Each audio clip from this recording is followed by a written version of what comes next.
안녕하세요. 즐거운 순간 박대선입니다.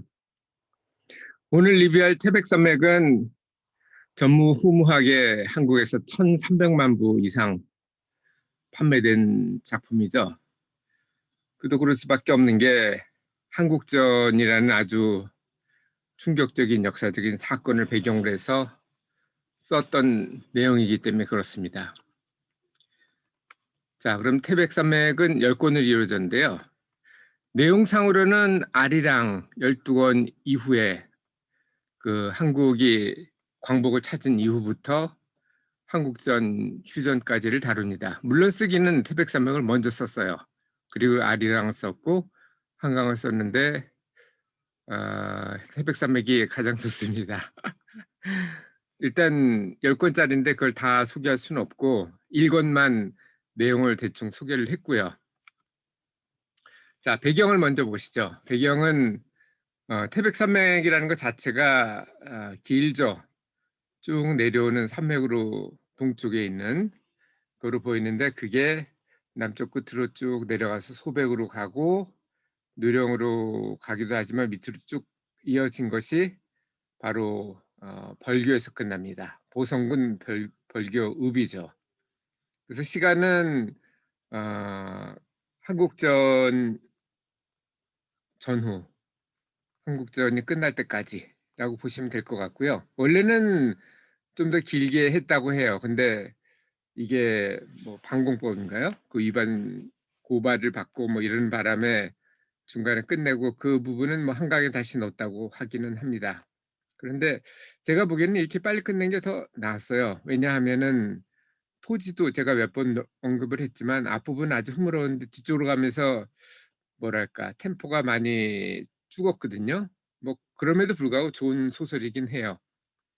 태백산맥도 마찬가지입니다. 태백산맥에 비해서 한강이 몰입도가 많이 떨어지거든요. 그걸 생각해 보면 이렇게 빨리 끝낸 게 더 좋은 방법이었다고 생각을 합니다. 참고로 아리랑은 어제 소개를 했고 태백산맥은 오늘 하지만 한강은 뭐 소개할 정도로 그렇게 좋은, 물론 평균 이상이긴 한데 태백산맥이나 아리랑하고 비교할 정도는 아닙니다. 그래서 시간은 아까 말씀드렸고 공간은 물론 여기저기 다 나오죠. 뭐 한국전을 하면서 평양 쪽으로 올라가기도 하고 서울이나 인근 여수니 뭐 이런 쪽도 많이 나오는데 가장 주력이 되는 부분은 바로 보성군 별교읍 인근입니다.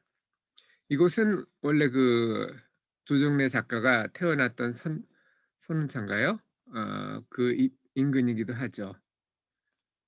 자, 인물은 이제 이게 한국전을 배경으로 하기 때문에 좌익과 우익 그리고 이제 양쪽에서 배척을 받는 중도가 나오는데요. 염상진 보성 군당 위원장, 빨치산이 되죠 나중에는.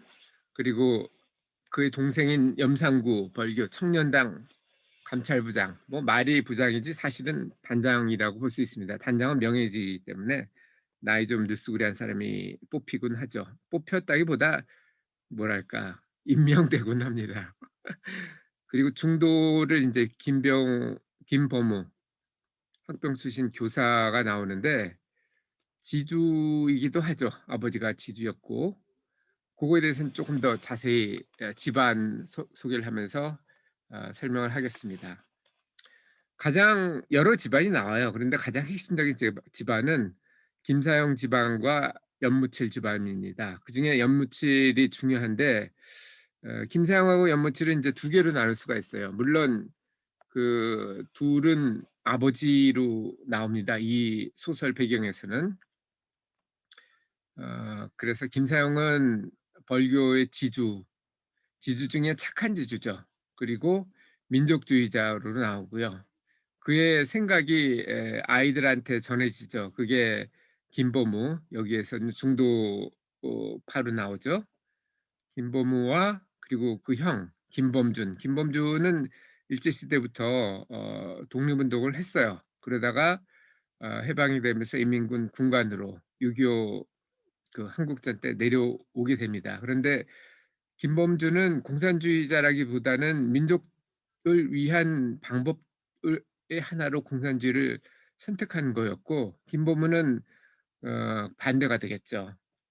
어쨌든 둘은 그 사상보다는 우리 민족이 중요하다고 생각하는 사람이었고요. 연무칠은 김상하고 대비되는 것이 지주가 아니에요. 가난해요. 가난하지만 열심히 일하려고 하는 그런 의지가 있기 때문에 기회를 잡습니다. 뭐 기회 잡는다고 해서 뭐 부자가 된 건 아니고요.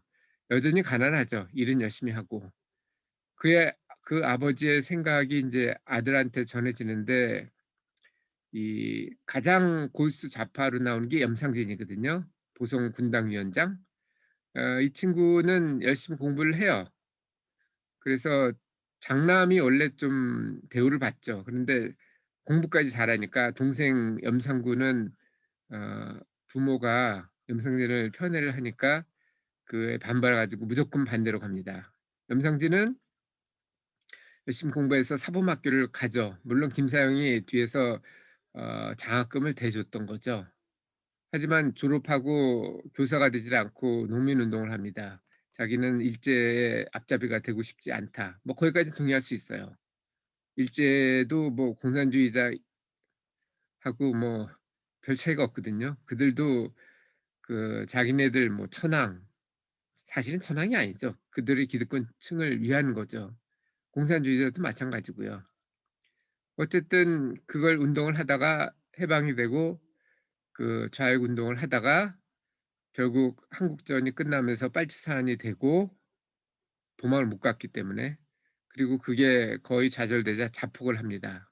이 정도면은 골수자파라고 볼 수 있죠. 어 요즘 얘기를 또 안 할 수가 없네요.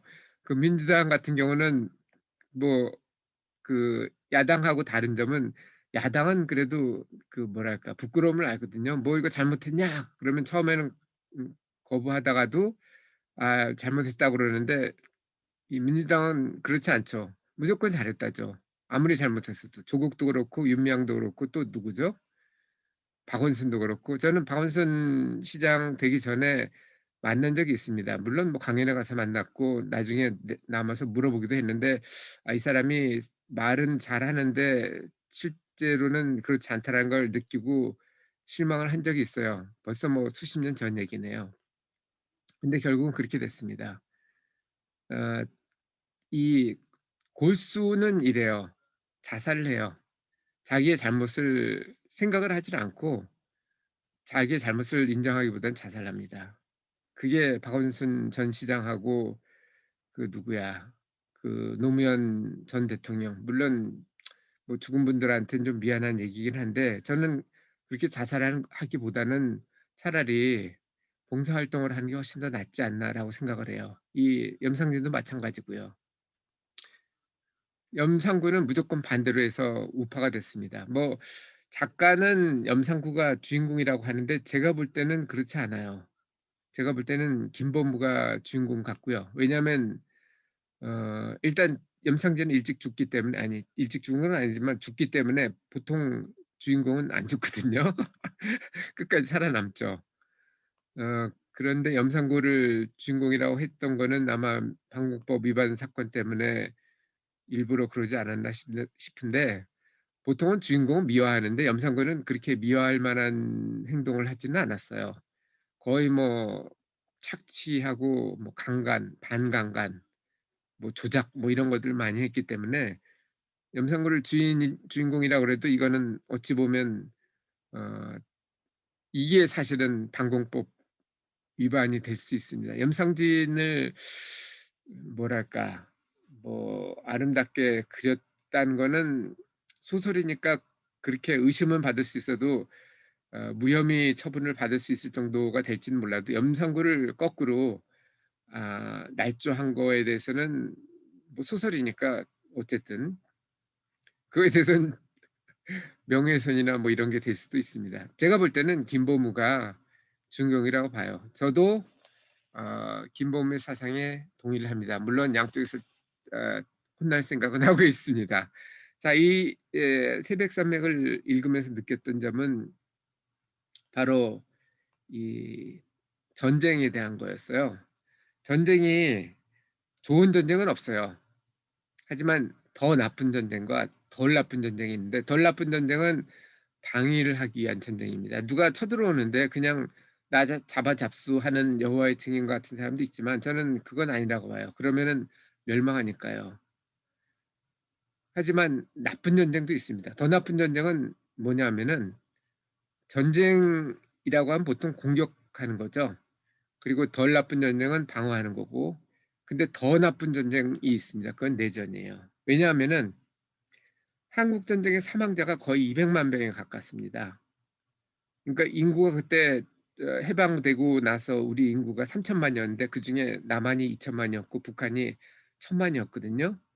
남한 인구 기준으로 하면은 거의 10% 10명이 하나가 죽었고 남한만 비교하면은 5명이 하나가 죽었고 북한은 아니네요. 북한이 몇 45만 명이 죽었는데 1,000만 명이니까 거의 다 5명이 죽은 셈이고 100명당. 남한은 그게 한 반 정도로 줄죠. 그 이유는 폭격을 많이 해서 그래요. 미국이 제공권을 가지고 있으면서 폭격을 많이 하다 보니까 많이 죽었죠. 특히 민간인들이 많이 죽었습니다. 남측 100만 명, 북측 200만 명이 죽었어요. 중국군이 제일 많이 죽었고 남한군 그리고 남한군하고 저기 민간 포함해서요. 중국은 군인만이었겠죠. 뭐 민간인이 오지는 않았을 테니까. 이런 형태로 많이 죽었습니다. 그 이유는 민간 희생이 많아서 그래요. 그리고 피아를 구분하기가 좀 어렵죠.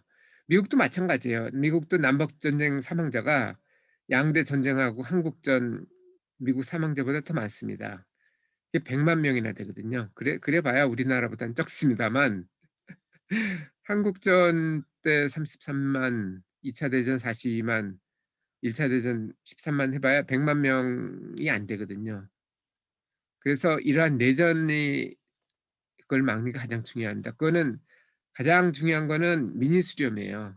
전쟁을 하지 않으려면 강해져야 되는데 강해지려면 독립을 해야 되고 그리고 내전을 하지 않으려면 민의를 수렴해야 돼요.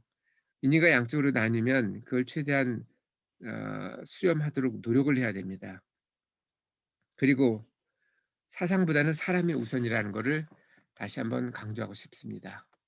자, 여러분은 사상에 대해서 느낀 점이 무엇인가요? 저는 공산주의가 종교를 반대하는 이유를 알 것 같아요. 왜냐하면 어느 종교든 무조건 신은 옳고 신성하다. 그게 근데 공산주의랑 똑같거든요. 당은 무조건 옳고 오류가 있을 수 없다. 당이 무조건 우선이다. 그러는데 저는 공산당이든 종교든 둘 다 반대예요. 제가 카톨릭 미션 스쿨을 나왔으면서도 지금은 뭐 종교에 대해서 회의적인 이유 중에 하나가 종교 자체 혹은 이념 자체는 좋을 수도 있어요. 그건 완벽할 수도 있고 하지만 그거를 실현하는 건 사람입니다. 사람은 완벽할 수가 없거든요. 그 존재 자체가.